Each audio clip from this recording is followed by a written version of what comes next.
గ్రామ పంచాయతీ అంటే ఏమి, ఈ గ్రామ పంచాయతీ ఎవరెవరు ఉంటారు, వాళ్ళు చేసేటటువంటి పనులు ఏమి అనే దాని గురించి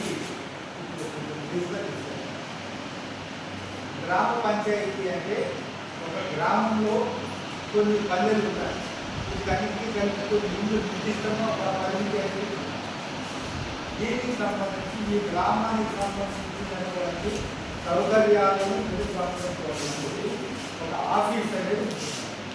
దానిని ఏమంటారంటే గ్రామ పంచాయతీ కార్యాలయం ఉంటుంది.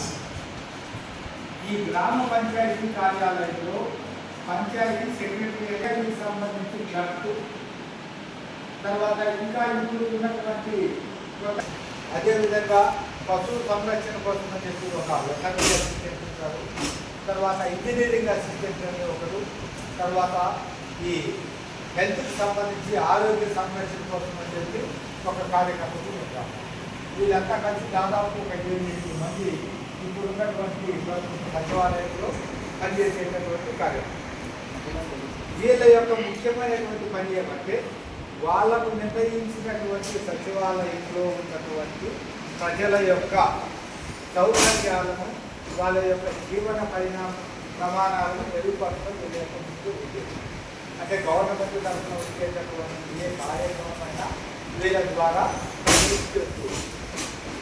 అదేవిధంగా మన ఇళ్ళకు సంబంధించినటువంటి పనులు వసూలు చేయడము, మనకు సంబంధించినటువంటి పారిశుద్ధ్య కార్యక్రమాలన్నింటినీ నిర్వహించడం, మంచినీటి వసతులు ఏర్పాటు చేయడం, తర్వాత డ్రైనేజ్ సక్రమంగా ఉండేటట్టు చూడడం, ప్రజలకు హెల్త్కి సంబంధించి ఏవైనా అంటువ్యాధులు కానీ ఇలాంటివి ఏవైనా వచ్చినట్లయితే ప్రజలను అవేర్నెస్ చేయడం, ప్రజలను చైతన్యవంతం చేయడం, ఈ గ్రామ సచివాలయాలు.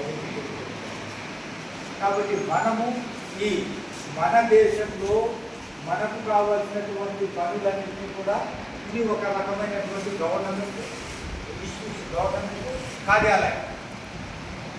ఇంతకుముందు ఒకసారి గాంధీ గారు చెప్పేవాళ్ళు పంచాయతీ, మండలం, తర్వాత జిల్లా, రాష్ట్ర స్థాయి, తర్వాత దేశ స్థాయి, స్టెప్ బై స్టెప్ ఉంటాయి.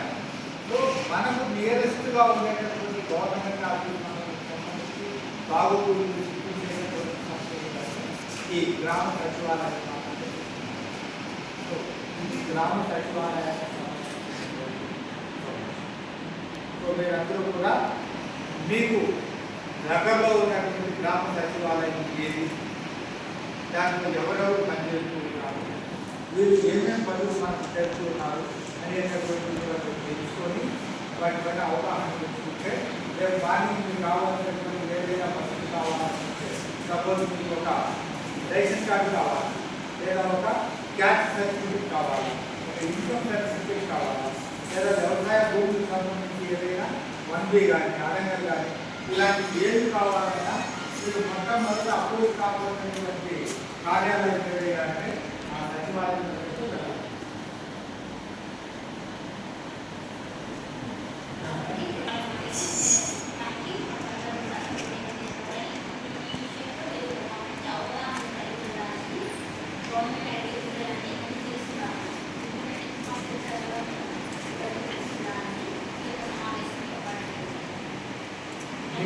మీ సచివాలయం పేరు ఎంతమంది చెప్పండి. మీ సచివాలయం